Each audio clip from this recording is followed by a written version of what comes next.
Eu vou começar falando da importância de iniciarmos aqui com a minha parte mesmo da apresentação.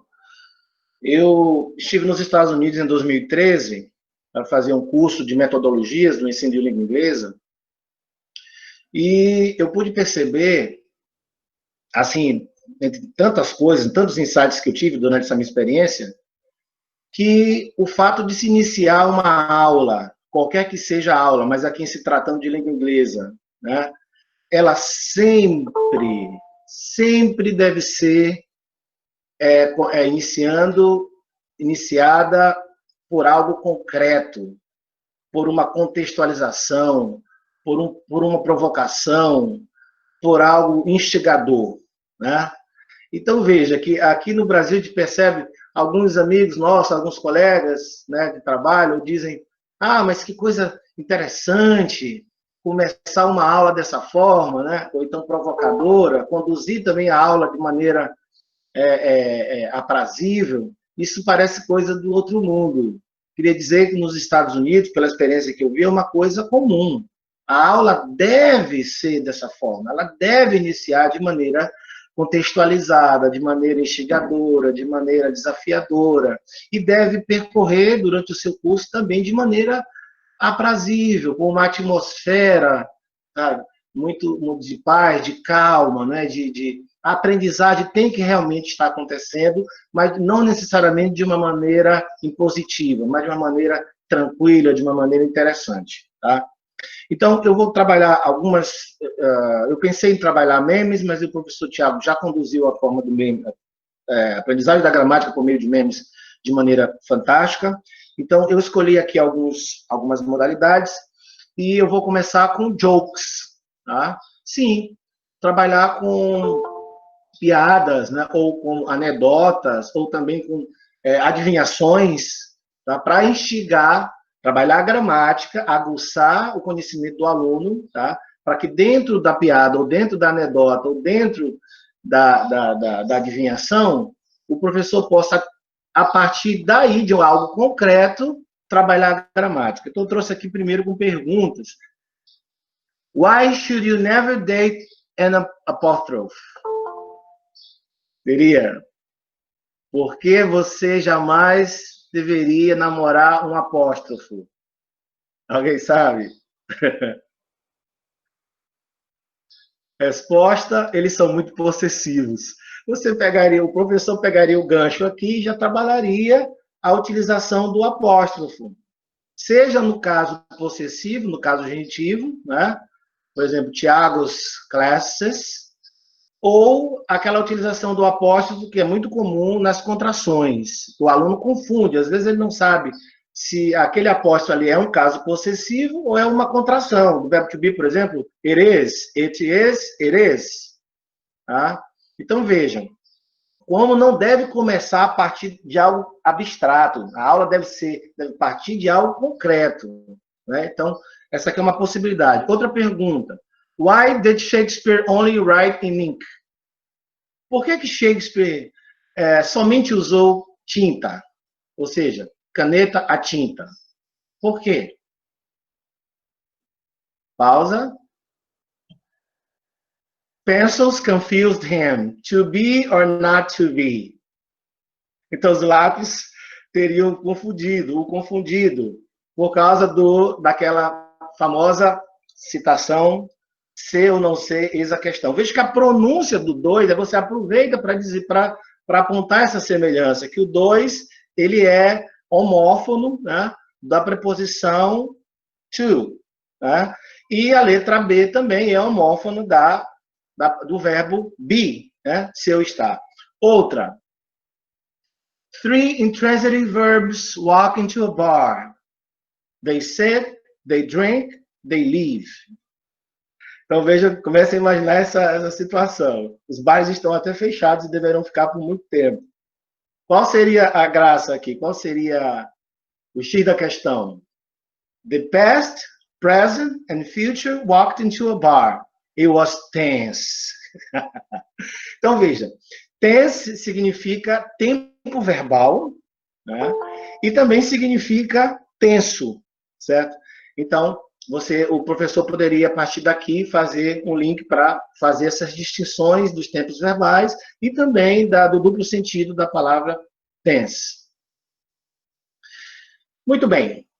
Agora vamos trabalhar com algo que é realmente que me encanta muito. Eu vou aqui, então, me confidenciar com vocês.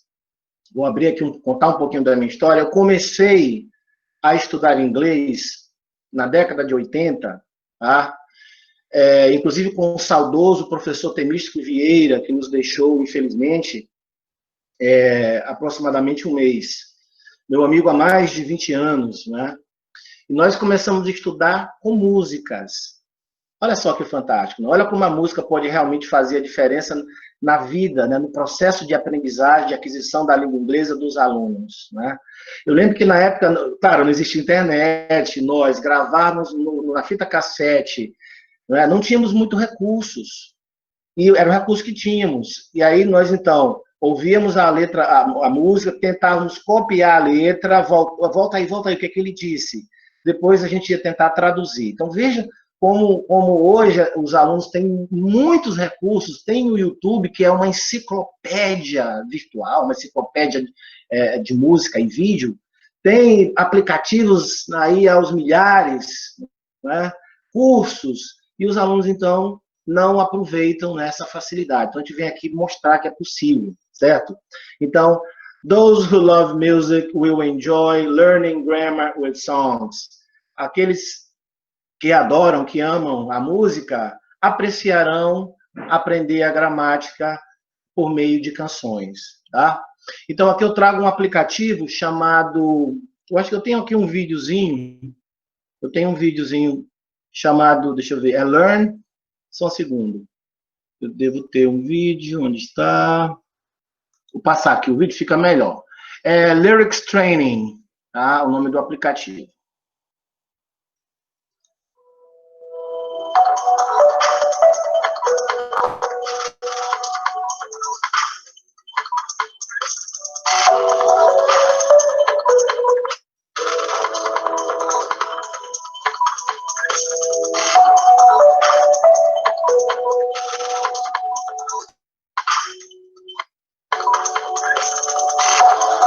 Então, vejam que o aplicativo tem uma possibilidade que os senhores completem as letras. Vejam também que esse aplicativo ele não é só em inglês, ó, tem mais de 10 línguas. Claro, nós estamos tratando da língua inglesa, que é a língua franca, que é a língua falada, a língua do comércio, a língua da ciência, a língua da comunicação, a língua das viagens, né? Então, vamos voltar aqui para o PowerPoint. Então, veja, você tem a possibilidade de escolher a música, o que lhe bem lhe interessar, completar as frases, o que mais? Olha, vejam a classificação dele, 4,8. Né? Então, gente, tem vídeos, videoclipes, letras, então não deixem de baixar esse aplicativo, tá?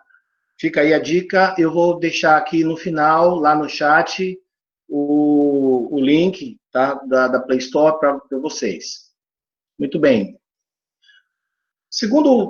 Terceiro ponto que eu gostaria de trabalhar é Grammar Activities through Songs in PPT. Bem, eu desconheço esse tipo de trabalho na internet. Eu não estou aqui dizendo que eu fui o pioneiro, não é nada disso. Se os senhores conheçam esse tipo de trabalho em algum site ou plataforma, por favor, socialize conosco no final. Eu desconheço. Qual é a ideia aqui? A ideia é que o professor, eu falo professor porque nós temos alunos aqui, mas nós temos professores também aqui na live. Então, o professor ele vai selecionar uma música, de preferência uma música de interesse dos alunos, claro, vai, então, verificar quais aspectos gramaticais ele pode, de repente, contemplar, trabalhar, de repente, atrelar ao conteúdo dele do primeiro, do segundo ou do terceiro ano, ou de qualquer que seja o nível. Vai, então, produzir um PowerPoint a partir de imagens que ele vai buscar na internet que tenham relação à música. E o mais importante, ele vai elaborar questões de gramática contextualizada a partir do texto musical. Ou seja, os alunos vão cantar, os alunos vão se interessar, provavelmente, pela letra, querer saber o que está dizendo, né? E o professor pode, então, utilizar, né, desse fato para trabalhar o conteúdo gramatical pretendido. Então, eu trouxe aqui para vocês uma apresentação que eu fiz da música You're Beautiful, James Blunt. Acho que da década de 90, final década de 90. Eu não vou passar toda, viu, gente, por causa do tempo. Tá? Mas eu quero demonstrar aqui, eu acho que é importante para que professores que estejam nos assistindo possam copiar a ideia, melhorar, aprimorar, né, e trabalhar com seus alunos. Então, veja, isso aqui é um PowerPoint, você, na aula presencial, você projeta, na aula virtual, você pode também apresentar, vejam. Vamos ter um momento agora de descontração, descontrair um pouco.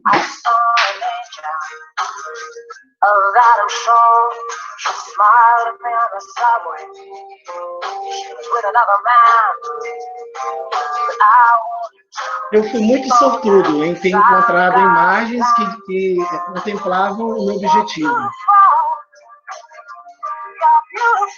Essas animações todas são possíveis no PowerPoint. Tá?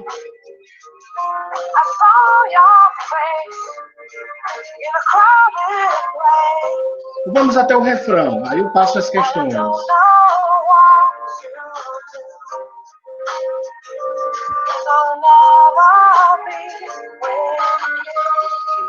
Pronto.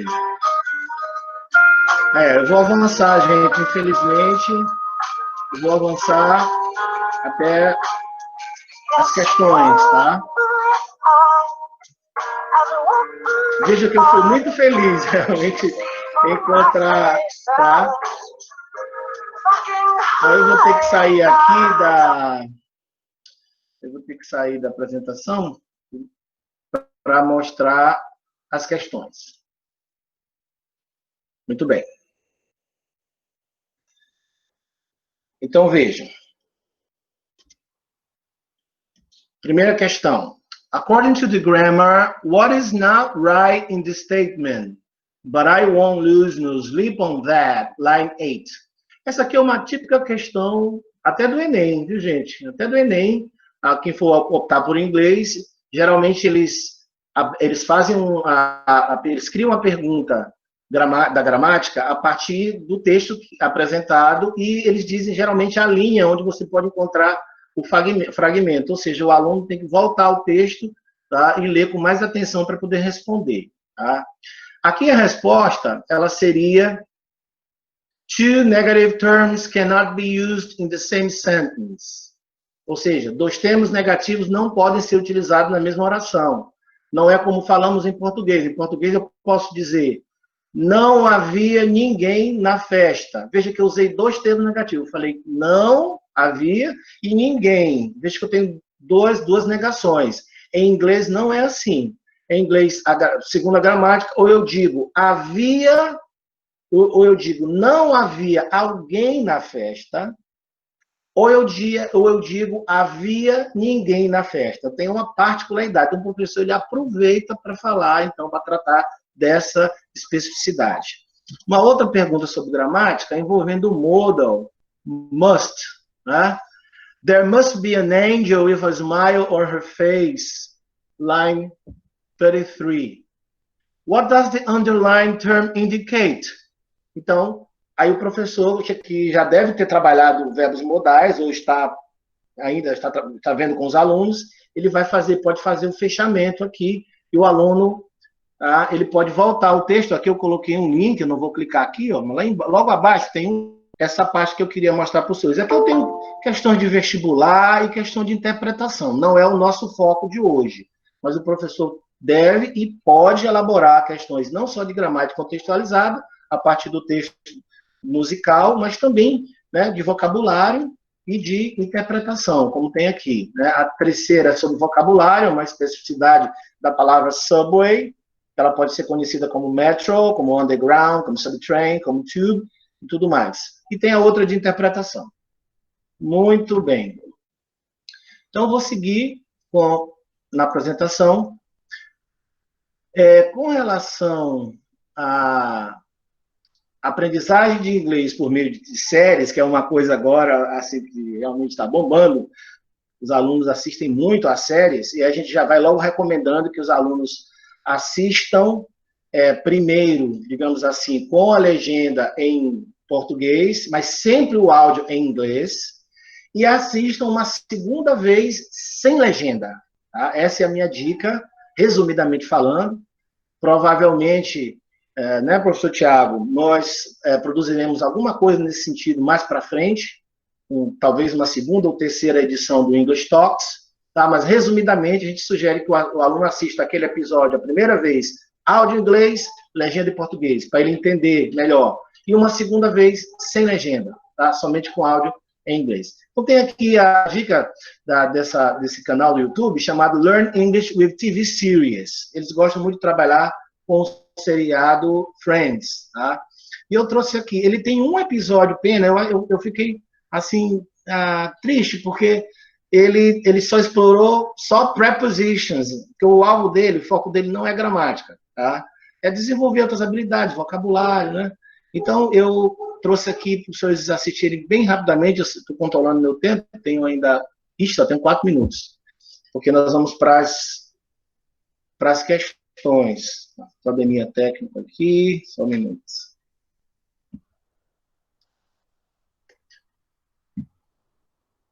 Só um segundo. Isso.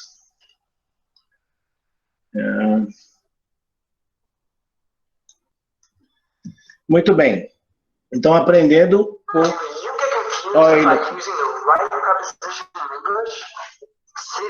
Então, ele vai apresentar aqui a preposição in. Olha só. Think of this for bigger areas: continents, countries, cities, neighborhoods. Well, for your information, Paolo is going to be in Rome this New Year, so I'll be because we're sending this picture to our family in Colombia, and I have a son. What a nice surprise! What are you doing here? Well, you know, I was just in the neighborhood, and I passed by your building, and I thought to myself, what's up with Carol and sweet little Ben? An exception to these common uses of in is the word home. We use no prepositions in sentences like, I'm home. Are you home? Is anyone home? I'm home. I'm home. Another similar exception is the word downtown. We say, I live downtown, not I live in downtown. Similarly, these two words don't take other prepositions like. Pessoal, infelizmente, a gente não pode continuar aqui, né, assistindo, mas fica aí a dica, então, podem tirar um print da tela, Learn English with TV Series. Super recomendo, tá? E, para finalizar, eu quero falar de um site espetacular, de um blog espetacular. É do professor Cláudio Azevedo, tá? Que é natural de Brasília, Distrito Federal. Eu conheci o professor Cláudio Azevedo quando participei de um Brastisol em São Paulo. E ele, então, foi fazer uma apresentação. Eu também fui fazer uma apresentação no Brastisol. E eu fiquei maravilhado com esse site, com esse blog dele. Ele prepara, como eu posso dizer, aulas, atividades de gramática a partir de segmentos de filmes. Ele que é um grande cinéfilo, né? Então, vejam. E aqui está o endereço, mas nós vamos colocar no chat o link para que os senhores possam acessar. Eu trouxe aqui um exemplo para que os senhores possam ilustrar, do filme Sempre. Inclusive, esse filme está disponível no Netflix. I would say the things I want to say to... Então percebam, gente, que assim, é algo muito atrativo, muito interessante. Quem não se motiva a aprender não só gramática, mas vocabulário, ou qualquer que seja o outro conteúdo, né, por meio de fragmentos de filmes ou por meio de fragmentos de séries.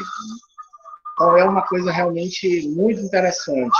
Eu gostaria muito de passar aqui pelo menos esse trailer, mas infelizmente meu horário está chegando ao final, nós vamos ter que abrir para as questões, quer dizer, para falar a verdade, já acabou o tempo, mas considerando que nós começamos com 5 minutos de atraso, eu quero pedir a permissão para o Thiago e para vocês, para que a gente só utilize mais 1 ou 2 minutinhos para finalizar.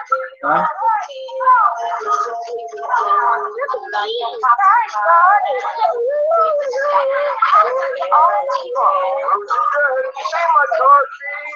Então, o professor Cláudio Azevedo, ele disponibilizou no blog os recortes dos filmes para download e ainda disponibilizou os worksheets, tá, em Word. Então, os senhores podem, tanto alunos, né, e professores, podem fazer o download já da parte que é interessada, né, que se aplica à atividade, e pode fazer o download da atividade. Você tem que respeitar os créditos direitinho e pode replicar, certo? E ele tem um acervo fantástico, senhores, fantástico, sobre qualquer assunto gramatical que você possa imaginar, tá? Você encontrará, então, no blog do professor Cláudio Azevedo. Ash, babe, I'm the lead singer, okay? Just stick to the backing vocals. Sorry, I get carried away. Yeah, I know, right? It's just kind of rude. Wish you join a choir, a local band. Hey, dear Grandpa, happy birthday to you. Oh, what? Come on, make your wish. Gente, não tem como não se interessar por um tipo de aula, né, conduzida dessa forma. O nome do site é Move Segments to Access Grammar Goals, seria segmentos de filme para avaliar metas gramaticais. Super recomendo, foi premiado aqui em 2018 como o melhor site de educação de língua inglesa. Tá? Eu vou finalizar, então, trazendo 2 citações. Tá? A primeira, do John Truscott. Learning is most successful when students are relaxed, confident, and enjoying their learning. Ou seja, a aprendizagem ela tem mais sucesso, ela é melhor sucedida quando os alunos estão relaxados, confiantes e apreciam, curtem a sua aprendizagem, o seu próprio processo de aprendizagem. E do Stephen Krashen, language acquisition does not require extensive use of conscious grammatical rules and does not require tedious drill. Então, a aquisição da linguagem não requer o uso extensivo de regras gramaticais conscientes e não requer um exercício chato, entediado, né, gente? Então, vou deixar aqui, vou agradecer pela atenção, deixar o meu contato e-mail institucional e o meu Instagram. Por favor, me sigam lá no Instagram. Muito obrigado. Thank you very much.